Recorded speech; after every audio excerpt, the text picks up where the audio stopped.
So we're gonna dive into the deep end of the pool. You've been in I therapy love it. for you've been a therapist for more than I've been in therapy forever, but I've been a therapist for even longer. yes. So one thing I learned from friends who become therapists, or study psychology, are sort of like they're solving their own problem. Absolutely. That's why I became a sex therapist, actually. I'm not going to tell you all the secrets, but most guys, at some point in their young lives, they experience some kind of a sexual problem. And it's different from guy to guy, but very few guys get through all their single years without experiencing some kind of a sexual problem. And what I noticed was that it was the worst experience of my life. Happened to me in medical school. I'm not going to tell you exactly what it was, but you could use your imagination. And I thought I was going to drop out of medical school. I couldn't concentrate. I was depressed. I felt horrible. And I thought to myself, this is just bad stuff. Why does this hurt so much? I decided that I was going to devote my life to helping men with this kind of problem because it was the worst thing I'd ever experienced. Okay, so my hunch isn't that wrong after all, hey? No, your hunch is absolutely correct. Absolutely correct. It's absolutely true. Most doctors do things that they can really identify with the pain of. So most neurologists have migraines. Most orthopedists have had sports injuries, and most sex therapists, they've had something that really bothered them. I just wanted to put it out there saying that the book that you written is absolutely fantastic.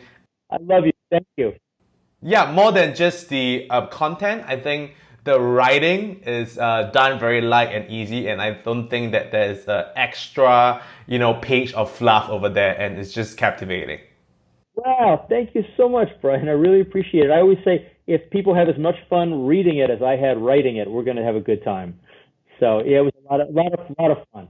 Let's just dive into the deep end, which is, let's talk about sex, but let's talk about sexual feelings, right? What is the difference between the two of them, and why is it important? Okay, so the story of sex in the 20th century started with Masters and Johnson, who was this gynecologist and his assistant in the United States in the 1950s and 60s, and they studied the sexually aroused body. So they actually had volunteers come in and just have sex in their laboratory, and they hooked them up with electrodes and monitored their heart rate, and they had special sensors to measure what was going on, and they revolutionized the field, and they demonstrated all sorts of things that people hadn't known about before, which I won't get into the details. But it was all the sexually aroused body. And in a way, they were doing the same thing that most young couples do when they get together. They're observing each other's bodies. They're observing his hardness, her wetness, and all the changes that go on. The problem is that those physical changes usually occur very easily and very quickly, but you can have all of those physical changes and still not be having very good sex. Here's the reason. The money really is in the psychology. It's in the emotional aspects of the feelings. And really what you're looking to do when you have really, really good sex is to get psychologically as excited as possible. So the first thing I talk about in the book is we know what hardness looks like. We know what wetness feels like, but what does psychological arousal feel like? And the first thing about psychological arousal is that it makes you stupid. At the beginning of my book is a couple with their clothes on. They're standing on the New York subway near one of the exits, and they're kind of kissing and holding each other, and it's clear that they're both getting very stupid doing this because that's what good sexual arousal does. And it looks like they're going to miss their stop. Good sexual arousal makes you miss your stops. People who are sexually aroused tend to arrive late to meetings, if they arrive at all. That's one of the things that arousal does. It makes you not care about things. That's why most cultures make sure that the teenagers don't get involved in too much heavy sex, because then they're not going to care about their schoolwork, because they're going to rapidly realize that this stuff is much more engrossing than schoolwork. And so the phone rings, and you don't care who's calling. You just want them to go away and not bother you. It's also kind of a selfish state of mind. You make really into your partner at that point, but you don't really want to hear about their day. You don't want to hear about the argument they had with their boss. You just want them to just tell you everything's wonderful and make nice noises and everybody be happy. So it's a very kind of infantile, selfish, dumb and happy kind of state of mind. And if you measure how dumb and happy you're getting in a given moment, most people, to get hard or wet on a scale of 100, they may need to get a 20 or a 30, but you're not really fully aroused. You really want, in a good sexual experience, to get up to a 50 or a 60 or a 70. Then you're really, really aroused. And that's really what makes for good sex. When people remember the greatest sex of their life, it's that they went beyond hard and wet. They went all the way to dumb and happy. And they just went on for a while, and they were just kind of like, they didn't care about the phone ringing, and they didn't know their name, and they were just kind of, it just took them someplace very, very special. And that's the definition of really good sex. You look puzzled.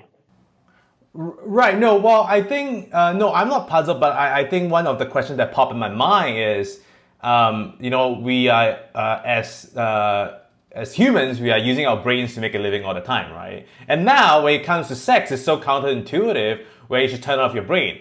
And so, like, do people find it hard to do that? And like, what do you tell them?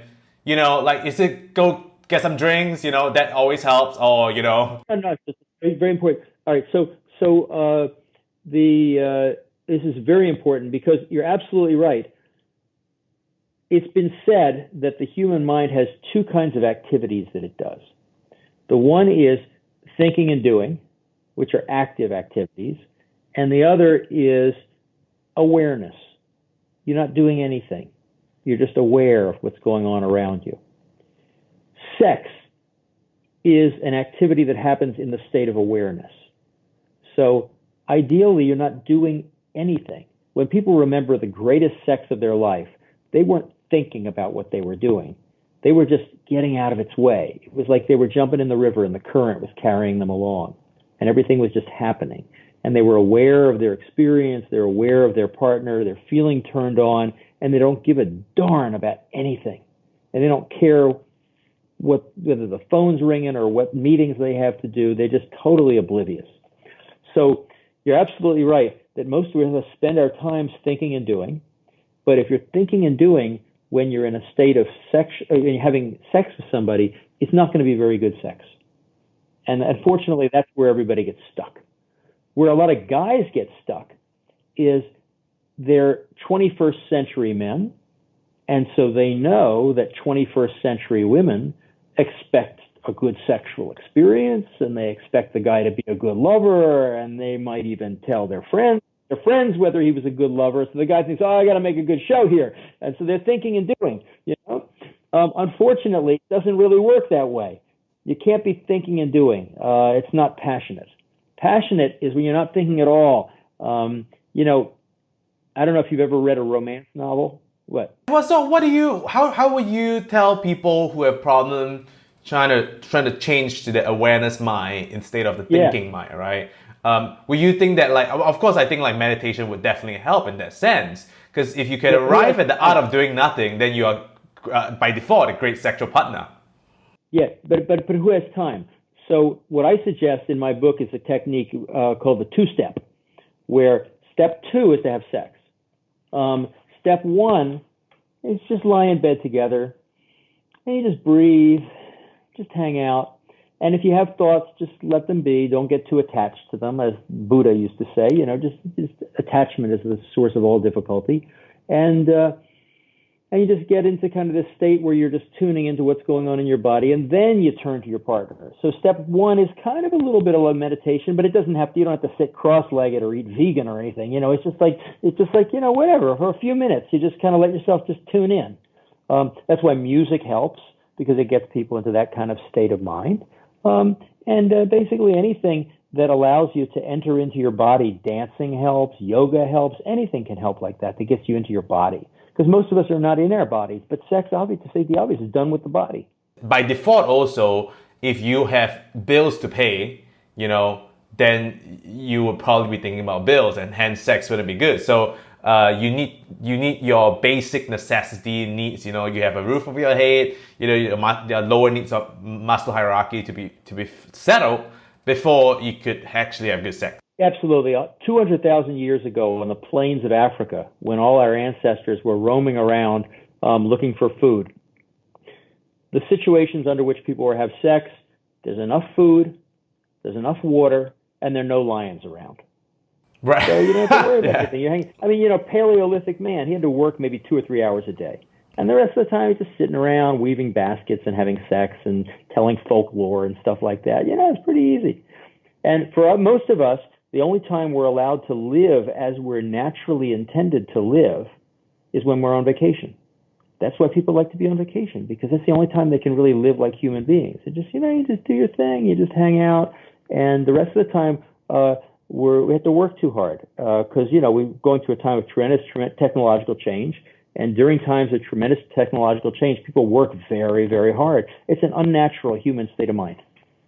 So it really requires. That's why I have this two-step where you just get on vacation for a couple of minutes, and then you get started. That's better. So I'm trying to think of a way to frame the word sex, and actually what in your book it's kind of like the way you think about it actually makes how you feel about sex totally different, right? And so totally I think when people talk about sex, we're lumping a lot of things together, right? And you've really put out there, there's the feelings part, which no one have even been aware of before I even read the book. And then you have the number of times you do it a week, number of times you do it a night, number of partners, number of orgasm. And so how long did you last? Yeah, right. So what are the aspects of sex that people put too much emphasis on, and and people should put more emphasis on, and vice versa, right? Yeah. I would say people definitely put too much emphasis on orgasms.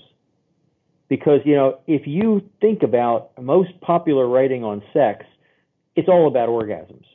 I always joke that we sex therapists are the only people in the world who don't care about orgasms.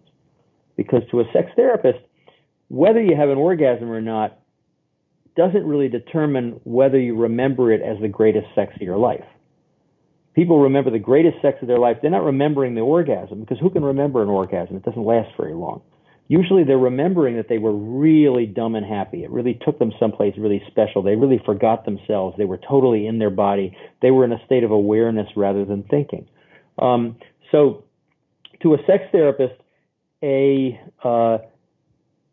sex is a little bit like a meal. You get your appetizers, and if all goes well, you don't think that they're appetizers. You're just enjoying them.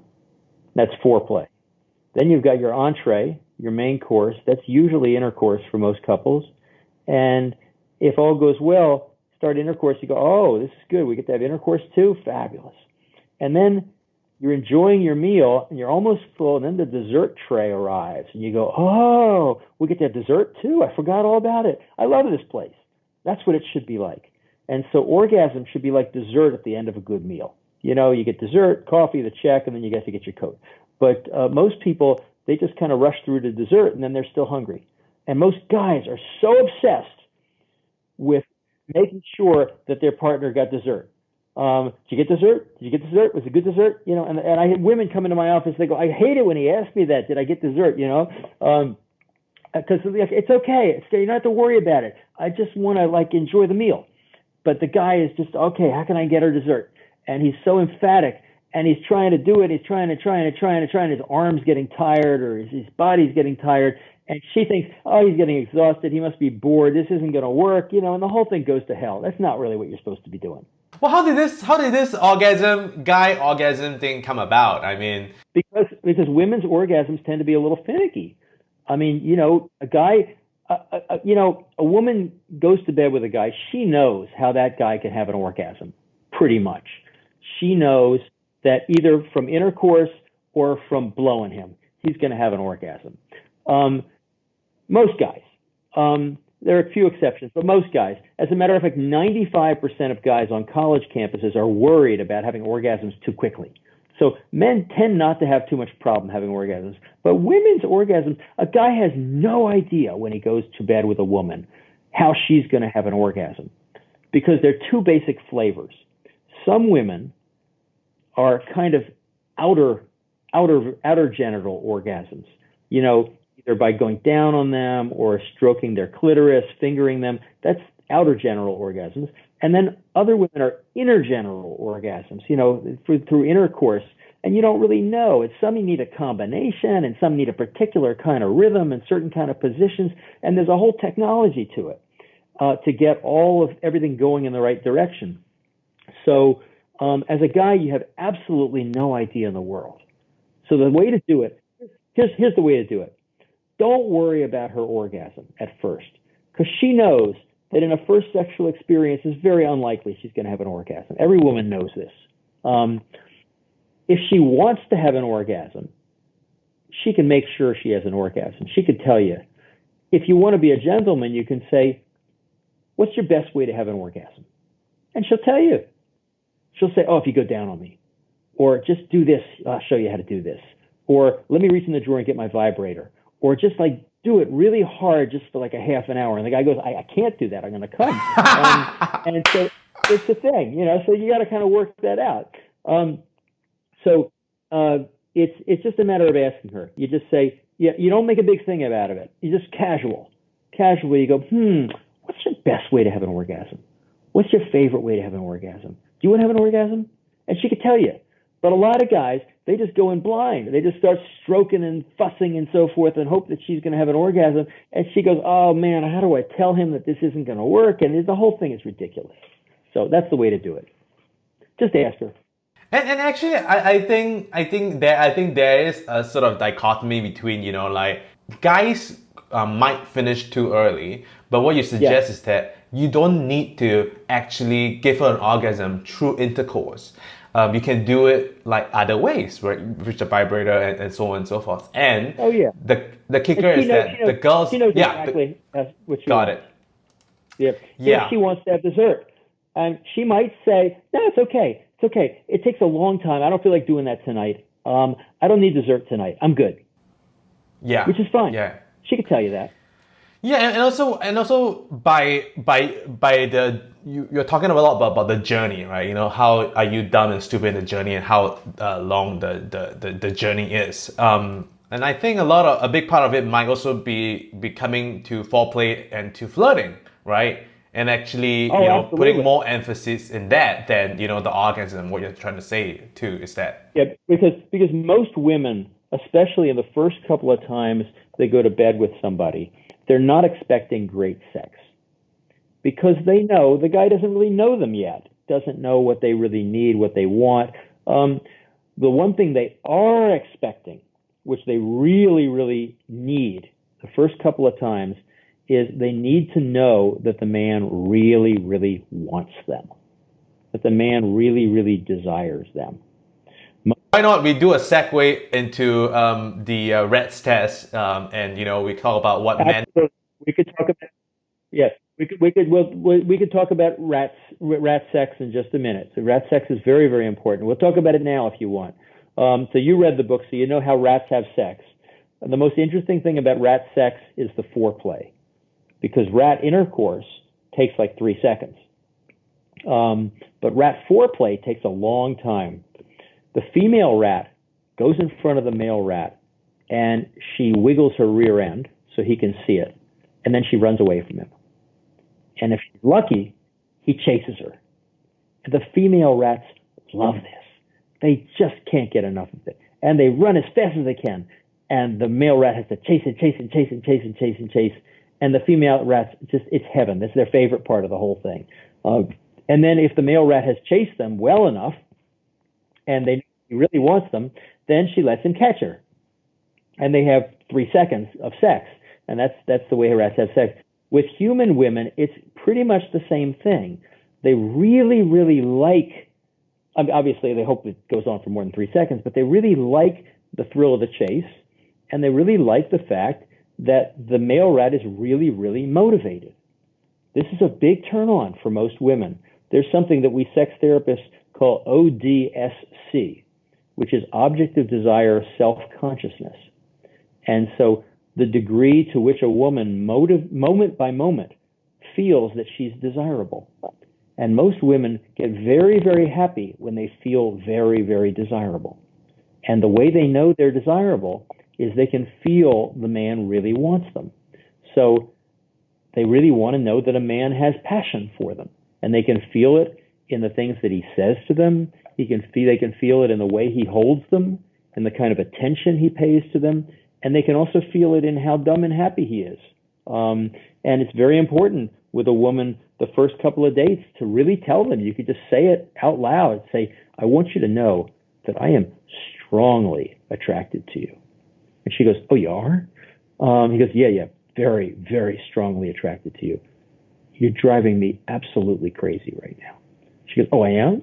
So her ODSC, her sense of herself as being an object of desire, goes way, way up. And for most women, that's a very, very pleasurable state of mind. So if you're letting your female partner know that you really do strongly desire them, then that's half of what you need. For most women, that's a big part of what they get. And I talk to women in their 20s and 30s who remember when they were teenagers, and they say, I don't know, I wasn't really practiced with sex. I didn't know much about my body that way. And so I don't think I really enjoyed sex much at all, but I really liked being desired. I really liked the fact that I had that attention and that the man really wanted me. So that's very... A footnote to that, because we definitely want to come back to it, because then, the ODSC will sort of go down as men get into committed relationship, and then we don't do that much of a chasing. So, yeah, it's a terrible problem. Terrible problem. The man, we men, we don't really need that much. We don't really want that much. We just like to have a good meal and somebody tell us something nice and congratulate us and say we've done a good job, and then maybe some sex some of the time, and then just go watch TV, and we're just happy. But most women need a lot more attention than that. They need a lot of attention, and you see it in the way they give each other a lot of attention. They talk to each other for hours and hours and hours. Women talking to their friends, they want to talk about every little thing. And so they find that very pleasurable, and most women get very, very frustrated with the fact that men are so easily satisfied. Most men, after they have an orgasm, they're done. They're satisfied. They don't really need much else. They're done. And this is very frustrating for the average woman. So it's important that the man allow himself to enjoy his feeling of desire for her, even after he has her. So she's sitting and watching TV, and he says to her, I hope you remember that I find you extremely sexy. Could I just selfishly enjoy your body for a couple of minutes while you're watching TV? And then he can show her some passion and kiss her neck and her shoulders and maybe her breasts. And if she gets excited and wants to have sex, that's great. If not, she at least had the information from him, both in word and in deed, that she was exciting to him, and she can experience that. And sometimes just a few minutes is all it takes. Just a few minutes of direct attention. It doesn't have to be hours and hours. A lot of women will say that just a good look or a good hold or a good grab, you're good. Interesting. So would you think that it is almost worthwhile to overcompensate for that, because men just tend to have a lot lesser of that, that desire to express their affection that way? Here's the thing. You're a guy, so you don't have a lot of patience for just spending hours and hours talking about every little thing. So very, very focused. 3 minutes. 3 minutes. Give her 3 minutes of your complete attention, and appreciate her body, hold her, inhale the scent of her hair, breathe with her, kiss her, tell her everything that turns you on about her, and you're doing it. You filled up her tank. Now she's good. Are we talking about it every day or every week, or? What I always say, in sex therapy, we call this simmering. You're simmering your partner. Okay, you're not bringing her to a boil. You're just simmering her. And I always say, any situation you would ordinarily kiss your partner, simmer them instead. So Kissing the person goodbye when you leave to go to work? Don't. No, that's a waste. Simmer them goodbye. It takes 2 minutes. It's fine. Kissing them goodnight? No. Simmer them goodnight. Yeah, well, that's a very practical way of doing it. Yeah, I could see. Yeah. That's good. That's good advice, really. Okay. Focused attention. You make it count. You don't waste the moment. You want there to be some electric current passing between you, because a woman needs to know that you desire her. Women need that like oxygen. We talk about, like what the female psyche would like to have, right? And so, Right. and many of these female don't know actually what you spoke of, and hence should buy the book. But I'm saying that if they know of it, and should they let their partner know that this is something that they want, and how did that conversation be brought up? So it says that a guy hasn't read the book and he doesn't know that women really, really need to feel desired all the time. So should the women tell him? No, I don't think it would go over very well, because the guy would feel that she's trying to tell him what to do. And the other danger is that the guy would feel like she wasn't satisfied. See, guys are very sensitive to women being disappointed in them. No man wants to That's why men ghost women when they go on, Tinder or Hinge or Bumble or anything like that. They ghost them. Man's seeing a woman, he doesn't want to see her anymore. He ghosts her because he can't stand the thought of telling her that he doesn't want to see her anymore. So he just goes away. It drives women crazy. They would far prefer for the man to say, you know what? I'm glad we met. I don't think we're meant to be a couple. I don't think we're going to make it as a couple. I'm really sorry. She goes, oh, thank you. You actually talked to me and told me. But most guys don't do that because they never want to see a woman disappointed. For most men, it's their worst fear that a woman's going to be disappointed. It's very stressful for men. And the reason is that most men don't have a lot of experience in intimate relationships that way. Most women have been in intimate relationships since they were children, with their girlfriends and their best friends, and they've had ups and downs, and they fight and they make up, and they know that there are ups and downs, and you can feel disappointed, and then you repair the relationship and it's okay. Most guys' relationships aren't like that. They get together, they're going to do something. Talk about it. They don't get that involved. So for most guys, the first intimate relationship he has is when he gets his first female partner. And he doesn't know that it's okay, that she could be disappointed sometimes. What a guy really wants, because guys are kind of primitive, what a guy really wants is what's depicted in the old days in the Playboy magazine centerfold. Do you think most of your audiences have ever seen a Playboy magazine centerfold? It's kind of... I haven't seen one myself, I'll tell you that. Oh, so here's what it used to be. Playboy magazine was the first magazine that had naked women in it. It was in the 1950s. And it was a big thing because, it was a conservative time. And the highlight was right in the middle of the magazine was this thing. You would open it out, and it was 3 magazine pages. It was a complete image. And it was pretty impressive. And it had several parts to it. One was this woman with this rockin' hot body, usually semi-undressed. And the other was, she was all made up with the hair and the teeth, and she looked fabulous. And the best part of it, though, the cherry on the top of the ice cream sundae, was she had this big smile from ear to ear. It was this big welcoming smile, and it said, "Oh, it's you. Oh, I'm so happy to see you. Come on in."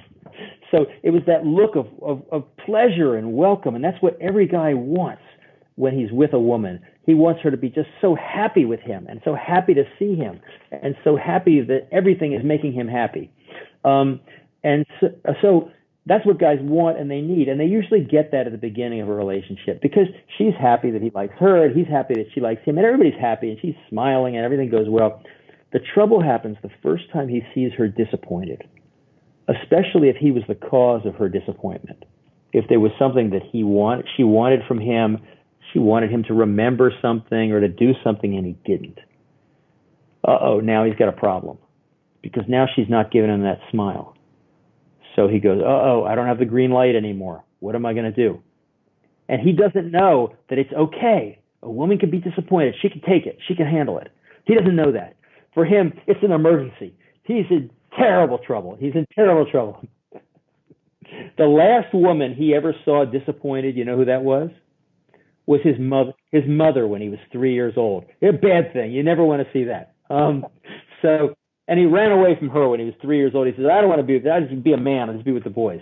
And he still feels like a dangerous situation for him. So he goes, "Uh-oh, I don't like this. I'm getting out of here." And she goes, "Where are you going?" He goes, "I don't like it. This doesn't feel good." She goes, "Quit, you're abandoning me," which is every woman's worst fear. So now in addition to being disappointed, now she feels abandoned. Now she's really not smiling. Now she's calling him up saying, and he goes, "Oh, I knew this was dangerous. I knew this was dangerous. This is terrible." And a lot of relationships just go to pieces at that point. What you really need is for the woman to give the man a speech and say, "You know what? I just want you to know I'm feeling disappointed right now, but it's okay.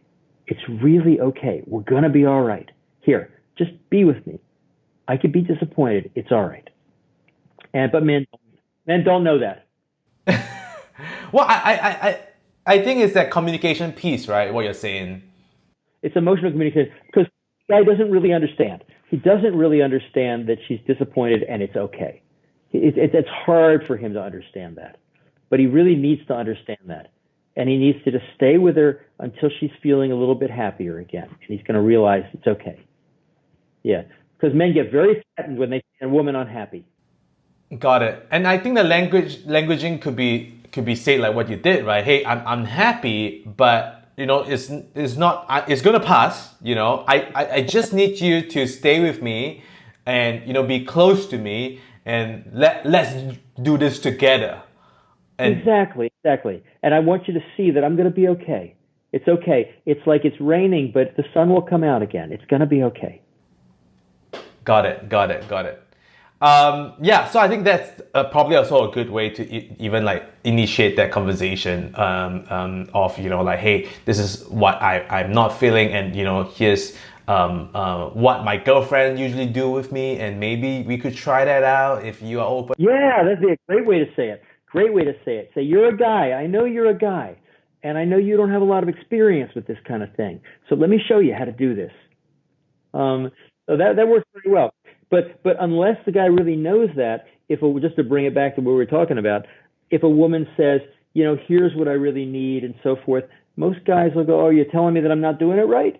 So they really have to be prepared that it's okay. They don't have to know everything. You can get it together. Now, the real danger, of course, is that he's going to see her unhappy, and it's going to make him unhappy, and it's going to make his body unhappy.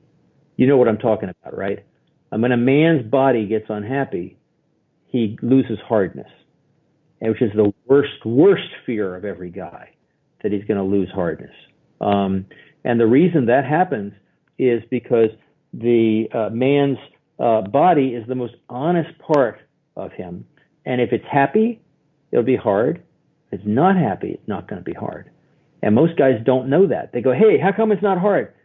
Easy, because it wasn't happy. Something happened that made it unhappy. They're worried about something.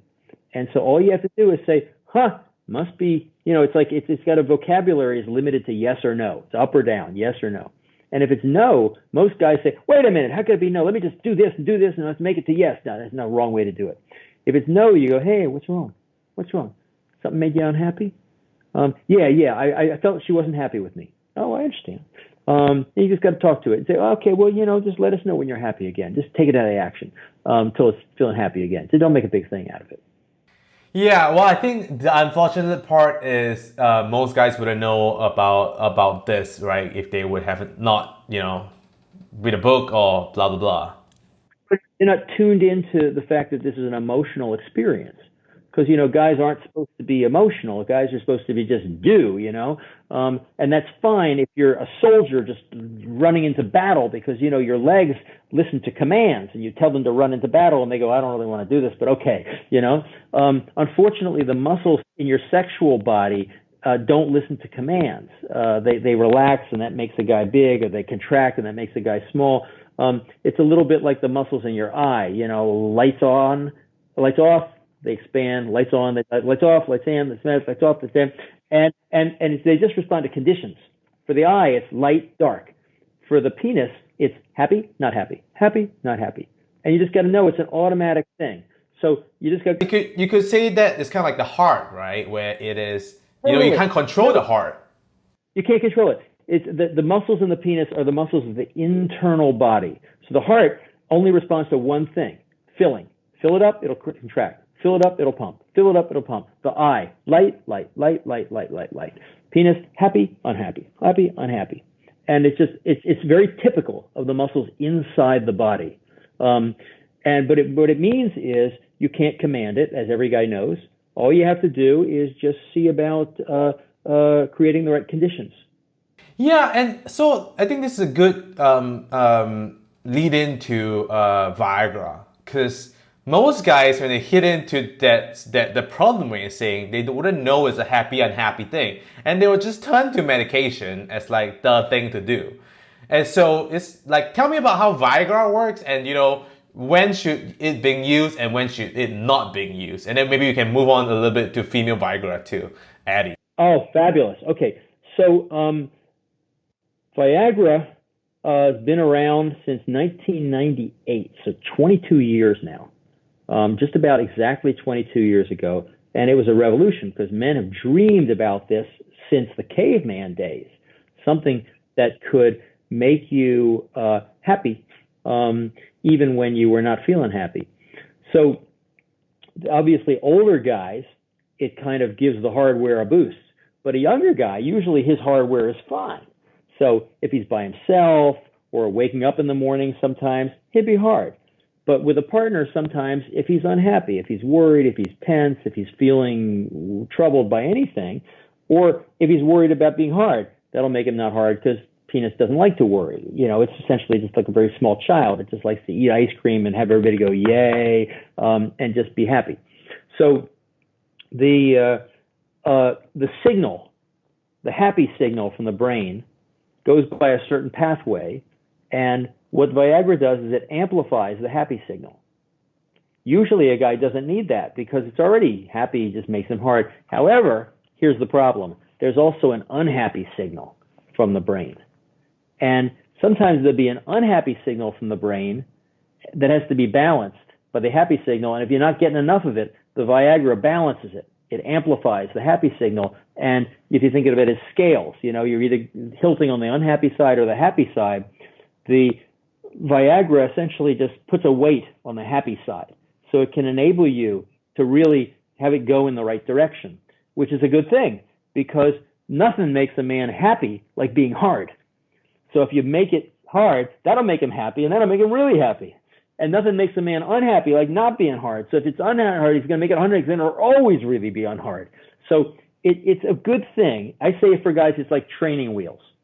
If you're in a situation where you're worried, it's okay. Obviously it has to be under a doctor's advice and supervision and be done medically, but it's okay. It could just help training wheels, just to keep your balance. And then once you feel, okay, I'm good, I'm happy, then you can take off the training wheels and you won't need it. So guys who tend to get nervous, it's often a very, very useful thing. Interesting, but they're also not solving the right problem. Well, think about it. Sometimes situations will be ideal. Circumstances will be ideal. Couples very happy with each other, very relaxed together. They've got all the time in the world. Everything's nice. They're not worried about anything. Penis is happy. It's hard. Everything goes well. Now, let's make it a little more difficult.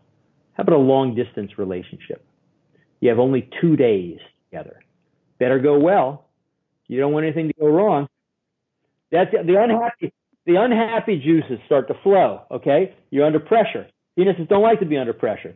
So might not be a terrible idea Friday night to take a little Viagra just to make sure your happy is going to win, and then you don't need it the rest of the weekend because it went well. Any situation where a guy's going to be under pressure. The other classic situation where a guy feels under pressure, first time with a new partner. Not a terrible idea. Another classic situation, trying to have a baby. That's pressure. Better work tonight because this is the night. We got to do it. Sometimes you want to help the happy signal a little bit. Is there any downsides to Viagra? Yeah, the downside, First of all, there are some medical risks. They're very rare, but there are some medical. It's got to be done under medical supervision. But the main downside is that a man starts to feel naked without it. He thinks, where's my Viagra? I can't do anything without my Viagra. It's my like security blanket. So you can start to feel naked without the Viagra, and that's not a good thing. So I tell guys, look, if you feel you need it, just so you don't have to worry so much, it's okay. If you don't, go see a doctor or, work it out. If you need it, just as training wheels, but take it off as soon as you can, because otherwise you can start to get kind of used to it. It's not physical. It doesn't produce physical dependence, but it does produce psychological dependence. It's kind of interesting because if what you say is true, actually, if Viagra is a placebo, it would actually still work. It would still work. Yeah, absolutely. But we know that it's more than a placebo. We know it really does work. Can we talk a little bit about female Viagra? Because that's not usually what I talk about. Addie and Sprouts Pharmaceutical and Cindy. It's a new thing too. Do you think many people in your audience know about the female Viagra, about Addie? Well, I think that's an interesting thing because people should know, just like on top if they need it, like when do they need it, and if they. It's not equivalent because Viagra is a body drug. It acts on the sexual body. The female Viagra, so they call it, it's called Addie or flibanserin, is a mind drug.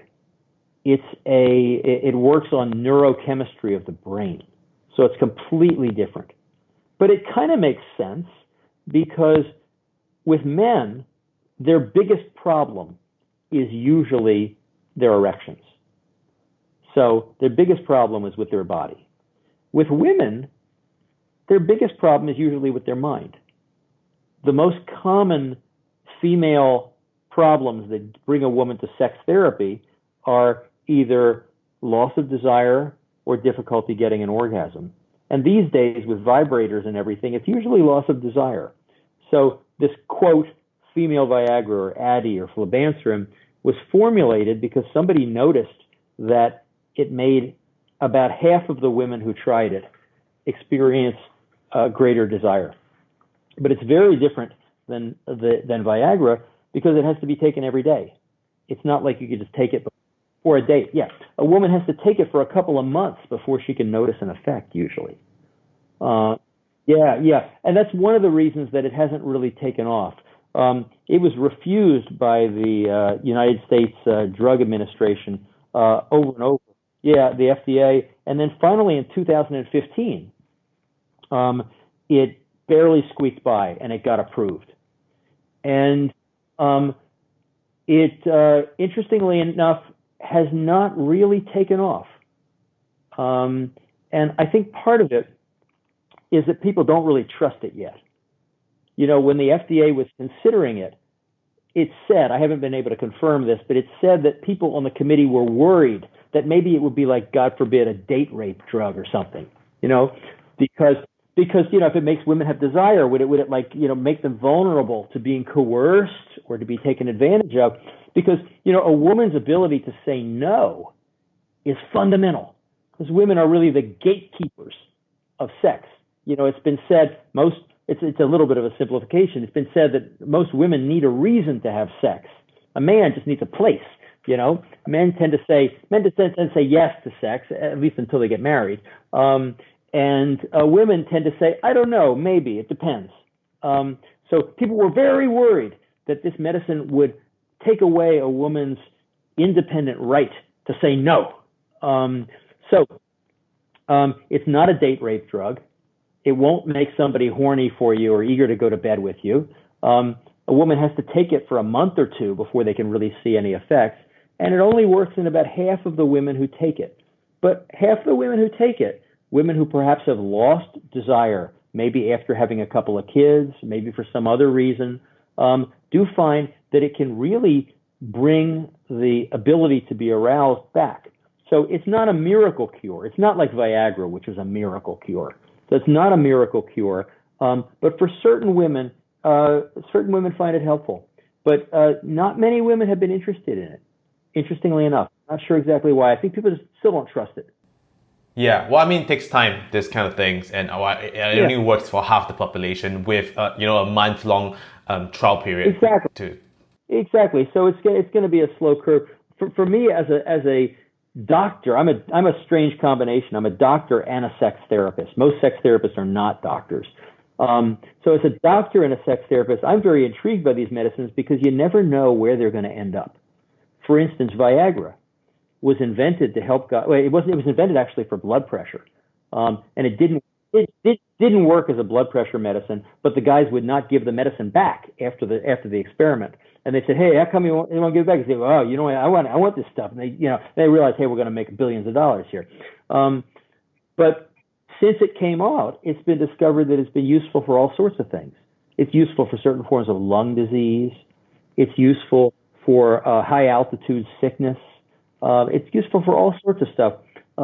So when a medicine comes out, you don't really know ultimately what it's going to be most useful for. So it was FDA approved for female desire problems. It's been said that certain men who lose desire might respond. I have a colleague on the west coast of the United States who just prescribed it to some men for low desire. So you never know over the years what something is going to turn out to be useful for. So we shall see. Yeah. Hey, so we are running out of time, and I want to be respectful of your time over here. Yeah. I got to stop in a little bit, but I got a couple more questions. Okay, so I think I do want to discuss a little bit on the sex and self regards part, right? It got me thinking as a normal functioning human being, is it okay for someone to not have desire for sex or sexual feeling, or is a sexual feeling like a want or a need, in a as a human being and as a functioning relationship? Okay, so this is really, really important. The basic principle is that we're not machines. We're organisms that respond to their environment. Sex is not something like hunger or thirst, where if you ignore it, it just gets more intense. Um, if you ignore horniness, it doesn't get more intense. Sometimes it goes away. So it's been said that the sexual instinct is an instinct. You don't need it to survive. It's very helpful to thrive. It can be very useful. It can be useful. It can also be destructive, but it can be useful. And so most people, if they're feeling desire, it's like we said about hardness. If they're feeling desire, it usually means the conditions, their conditions where they are conducive to feeling desire. They're feeling happy. They're feeling safe. They're feeling comfortable with their partner, attracted to their partner. The emotions are all in the right place. It's a happy state of mind. If they're not feeling those things, if they're feeling criticized, if they're feeling disappointed, if they're feeling guilty, if they're not seeing a future in a relationship, if they're feeling tired or stressed, most people don't feel that sexual, and that's normal. So it's a system that just responds to what's going on in your environment. Back 100 years ago, people used to think that sex drive was like a steam engine. The steam would build up and it would have to be released. Now, that's true if you're a 14-year-old boy. If you don't masturbate twice a day, you think you're going to die. But for most people who are not 14-year-old boys, it's not really like that. You take most guys, you put them on a ranch, they're not going to think about sex very much. They're just doing their thing. Every once in a while, maybe. But most of us in the modern world, we're hyper-stimulated all the time because we live in such a visually competitive environment, and everybody who's trying to get our attention knows that sex is a good way to get our attention. So all shows have to have sex or violence in them because those are good ways of getting people's attention. And you pass a newsstand, and they're basically selling sex. And so, and people dress more and more provocatively to get attention. And so we're artificially stimulated in ways that our ancestors 100,000 years ago were never stimulated. We live very, very artificial lives that way in terms of the intensity of sexual stimulation. That's a long answer to a short question. In a broad sense, you're saying that look is a one, so you can survive without it, and then let's move into monogamous relationship, right? Because your book is all about that, and so is then that still stands as a want or a need over in the context of a relationship? Okay, so this is really important. One of the things that I talk about early on in my book is that your sexual mind, your sexual self, is really a small child. It's never more than 2 years old. It just wants what it wants. It's not civilized, and it doesn't know about being mature. It gets easily frustrated. It's just very immediate gratification oriented. It doesn't know very much. It just wants what it wants. That doesn't change when you get married or when you get into a permanent relationship. Your sexual mind still wants what it wants. It wants everybody. It wants everything. So people obviously do experience lust and yearning and wanting for lots of people outside the relationship. The crucial way to do it, if you want to be monogamous, is you're being a good parent to your sexual child. So you're saying, it's okay, I understand. You want, and you want that, and you want that. Yeah, actually, can't have that. We don't do that. And sexual child goes, yeah, but I want it. And he goes, that's all right. It's all right. We don't do that. Here, hey, come over here. We'll do this. So there's an old saying, it doesn't matter where a man gets his appetite as long as he comes home for dinner. So you can say, yeah, you can want that, but we're just gonna have experiences with one person because you wouldn't want her to cheat on you, would you? And he goes, no, I wouldn't want. Yeah, so no, don't do it to her either. But you got to understand that the wish to cheat and the wish to be the ability to be turned on by everybody else, that's a normal thing. But your part of your mind that does it is a small child, and you just don't want the small child running the show.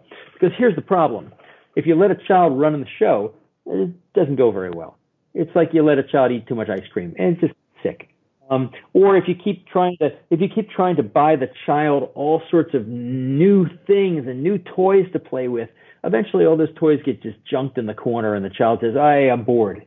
So you need to, as a parent to your sexual child, I'm using an analogy here, you just imply kind of a wholesome set of discipline there. And it can have anything it wants within a certain realm, a certain range, but that's the limit, and that's the way it is. Now that may sound a little bit conservative, but I think for most people that's kind of where they live. You know, you hear a lot these days about non-monogamy and open relationships and so forth, and they're fine for some people, but I think for majority of people, it doesn't work out very well. Again, because the sexual mind is a very small child.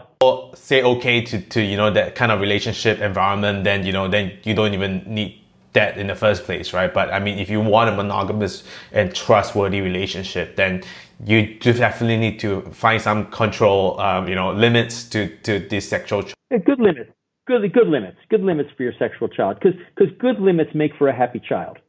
You don't give a child limits, you get a very unhappy child. Yeah. Are you a parent? Are you a parent yet? No, not yet. Yeah, you'll see. You'll see if you decide to do that. Good limits make for a happy child. Yeah. And I think the last question if we want to talk about is sort of this arc of a marriage, right? And then let's try to sprinkle in sexual desires.